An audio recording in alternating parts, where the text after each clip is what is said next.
Menurut gua Boler Bro sukses banget menghadirkan step in comfort atau bisa dibilang first impression. Jadi ketika abas kalian pertama kali nyelupin kaki ke sepatu ini, pasti bakalan langsung berpikir, nih sepatu sih not bad loh ya. Nyaman juga untuk harga 400.000.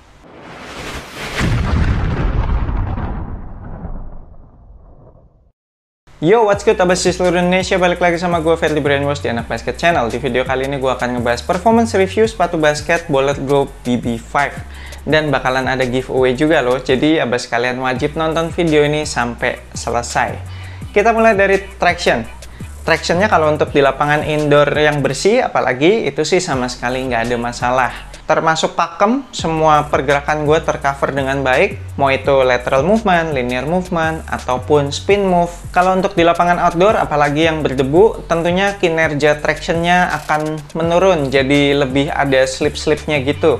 Tapi slip-slipnya tidak sampai separah kayak yang Boler Bro BB Studento kemarin yang udah gue review. Ini slip-slipnya masih forgiving lah, masih bisa dimaafkan. Terhitung masih bisa diandalkan tractionnya kalau untuk main di lapangan outdoor yang berdebu sekalipun. Yang penting abas kalian rajin-rajin wipe off aja. Terus abas kalian kan ada yang nanya tuh, wah bagian tengah-tengahnya kok di cut out gitu ya, tractionnya cuma ada di pinggir-pinggir di high wear area. Itu bakalan licin nggak tuh, bakalan mempengaruhi performa? Ya selama tractionnya memang bagus, apalagi ini juga pola tractionnya udah herringbone, sebenarnya sih nggak akan terlalu masalah ya. Paling masalahnya ada di durability. Tapi sisi positifnya, sepatu ini jadi enteng banget karena kan bahan rubber outsole yang dipakai kan jadi semakin sedikit tuh. Bahan rubber outsole itu kan salah satu yang bikin sepatu basket jadi berat. Jadi kalau ini tengah-tengahnya aja udah kopong gini, udah nggak ada rubber outsole-nya, ya sepatu ini jadinya enteng banget.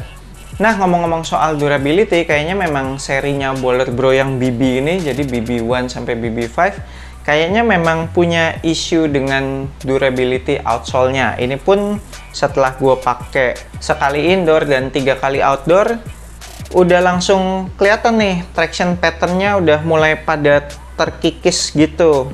Terus di beberapa bagian traction itu juga kelihatan kayak ada yang kotoran penghapus itu loh, jadi kayak traction yang udah terkelupas. Cuma memang kayaknya tidak separah yang seri-seri sebelumnya. Ini bisa dibilang lebih durable sedikit lah. Jadi kalau abas kalian pengen pakai sepatu ini buat tempur di lapangan outdoor terus-terusan, umur outsole-nya sih tidak akan terlalu panjang. Kemudian bahan rubber outsole-nya termasuk yang squeaky. Heel to toe transition-nya termasuk yang smooth banget, bagian heel maupun bagian toe itu dibuat cukup melengkung, apalagi tengah-tengahnya si outsole-nya ini udah di cut out banyak banget, itu menambah fleksibilitas sepatu ini. Upper materialnya juga mendukung, termasuk yang gampang ngeflex. Jadi secara heel to toe transition, sepatu ini memang termasuk mendukung untuk abas kalian berlari. Jadi buat abas kalian yang hobi main fast break atau mengandalkan kecepatan, pasti akan suka sama heel to toe transition sepatu ini. Lanjut ke cushion, part ini tuh mengingatkan gue sama Boler Bro BB3. Jadi feels cushioningnya mirip banget sama sepatu itu. Perpaduan antara soft sama bouncy-nya menurut gue hampir seimbang lah ya. Termasuk yang cukup responsif juga, ya berasa ada delay-nya sedikit lah, sedikit banget, nggak mengganggu buat abas kalian yang tipe mainnya gocek-gocek gitu, shifty player. Cushioningnya terbilang masih bisa diajak bekerja sama. Apalagi secara court feel juga nggak hilang, kaki kita masih berasa nempel dengan tanah ketika pakai sepatu ini. Kemudian secara impact protection menurut gue juga termasuk oke sih ya, tapi dengan catatan selama midsole-nya belum kempes. Ya maklum lah, sepatu ini kan harganya cuma 400.000. Jadi wajar banget kalau midsole-nya cepet kempes. Ini aja setelah 3 kali pemakaian tuh, pas pemakaian keempat gue berasa cushioningnya kok udah nggak setebel yang di awal-awal ya gitu, kayak berasa agak kempes dikit. Kemungkinan bisa disebabkan dari insole-nya juga sih. Ini insole yang tipe busa-busa kayak gini tuh emang empuk, enak di awal, tapi kempesnya cepet sih. Next untuk materialnya, well sebenarnya sih nggak bisa berharap terlalu banyak mengingat harganya. Tapi kalau boleh dibandingin sama yang ada di Boler Bro BB3, secara kan Boler Bro BB3 lebih murah ya. Waktu itu kalau nggak salah cuma 350.000.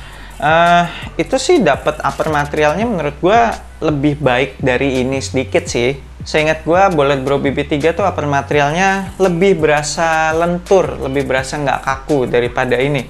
Kalau yang di BB5 ini tuh berasa banget plastikinya. Jadi pada saat bagian forefootnya ngeflex itu tuh hasil flexnya nggak smooth gitu loh, kayak lecek-lecek gitu. Cuma memang termasuk yang zero break in time. Kemudian sepatu ini termasuk breathable juga, jadi kalau abas kalian main di cuaca yang panas sekalipun masih berasa ada sirkulasi udara di dalam sepatu ini.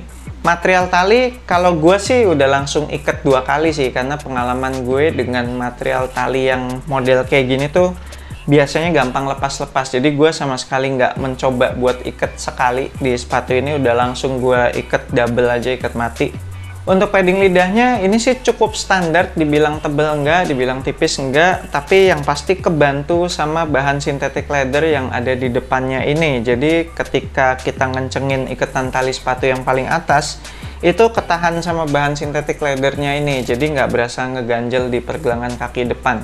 Terus padded collarnya juga sama, dibilang tebel enggak, dibilang tipis juga enggak, standar aja. Tapi ya cukup memberikan kenyamanan di sekitaran pergelangan kaki. Terus juga cukup memberikan kuncian sehingga tidak ada heel slip. Sebenarnya ada sedikit sih, tapi ya dikit lah, nggak mengganggu lah heel slipnya. Next untuk fitnya, kayaknya di BB5 ini fitnya jadi lebih longgar ya, jadi agak lebih gede daripada seri-seri yang sebelumnya. Gila, di sepatu ini tuh bagian toe-nya roomy banget, banyak banget ruangannya. Jadi di bagian ujung toe aja tuh itu ada sekitar sejempol gitu ruangan kosongnya. Terus juga bagian atasnya masih bubbly gitu. Bagian samping kanan kirinya juga kayak masih berasa ada jarak sedikit. Jadi tuh kaki depan gue bener-bener bisa goyang bebas gitulah, bisa bergerak bebas. Mesti diakalin pakai double socks lah, baru berasa lumayan enak. Kayaknya sih menurut gue ini masih bisa turun 1 size sih kalau pengen fitnya tuh lebih snug, lebih ngepas gitu. Cuma kalau yang buat kaki lebar ya amannya sih tetap go through to size aja. Kemudian secara lockdownnya berasa standar aja, nothing special, tapi juga nggak jelek sih, standar aja lah. Ini kan lacing sistemnya juga pakai traditional punch hole, nggak ada tambahan apa-apa, nggak ada teknologi apapun. Di bagian upper materialnya juga nggak ada tambahan material apapun untuk memperkuat atau untuk mempengaruhi fitnya, nggak ada fuse overlay, nggak ada synthetic leather.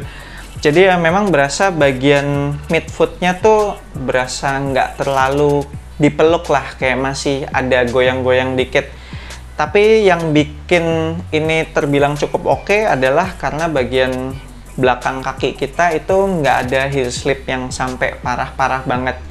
Terakhir untuk supportnya masih kayak 50-50 di sini, jadi ada part yang emang udah enak, ada part yang kayaknya masih perlu ditingkatkan. Kayak untuk support bagian depan itu udah ada overlap outsole. Jadi kaki kita tuh berada di belakang overlap outsole itu, ketika ngerem itu udah ketahan sama si overlap outsole-nya itu. Cuma memang bahan uppernya yang plastiki ini bikin jempol kaki gue sakit sih ketika melakukan pengereman linear. Jadi kayak jempolnya kepentok-pentok sama material uppernya yang plastiki ini gitu, kayak keras gitu.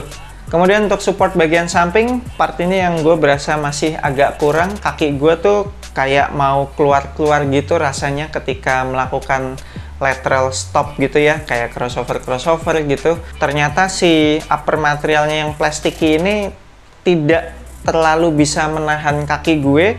Terus juga di sini kan kayak ada overlap midsole gitu ya, yang naik sampai upper materialnya. Tapi ternyata si overlap midsole-nya kayak kurang tinggi gitu, jadi nggak bisa jadi dinding buat kaki samping kita. Kaki kita tuh kayak masih ada setengahnya di atas si overlap midsole ini. Terus untuk support bagian heel ini juga gue berasa agak kurang ya, karena secara heel counternya juga masih lembek, masih gampang buat dipencet-pencet gitu. Cuma untungnya secara heel slip itu minim banget, tapi ya tetaplah kaki belakang gue tuh berasa kayak masih bisa bergerak gitu. Jadi berasa kurang safety gitu ankle-nya. Nah kemudian part yang menurut gue bagus lagi itu adalah outriggernya. Jadi outriggernya ini cukup berfungsi, jadi cukup tebel, nggak bisa kelipet-lipet gitu. Terus secara base juga termasuk lebar, jadi sepatu ini tuh berasa stabil ketika gue menapakkan kaki, baik itu habis lompat atau lagi melakukan manuver. Ini berasa kakinya tuh nggak oleng ketika pakai sepatu ini. Oke, sekian performance review gue untuk sepatu basket Bullet Bro BB5 ini, dan sekarang saatnya giveaway. Yeay! Nah, seperti yang kalian lihat, ini kan gue pakainya mismatch nih. Artinya masih ada pair yang sebelahnya dong, yang masih baru, mismatch juga, cuma warnanya kebalikannya ini. Nah, pair itulah yang akan gue giveaway, yang masih brand new itu. Size-nya 43. Cara menangin giveaway-nya gimana? Langsung aja follow TikTok Fairly Brainwashed, nanti cara menangin giveaway-nya akan gue post di situ. Dan buat abas kalian yang pengen kop sepatu ini, nanti gue akan tinggalin link pembeliannya di deskripsi video ini. Cek aja di situ. Thank you banget udah nonton video ini. Jangan lupa support gue terus dengan subscribe YouTube Anak Basket Channel, like, share, and comment. I'm Fairly Brainwashed. Sampai jumpa di video berikutnya. Semoga asupan basket Anda minggu ini cukup.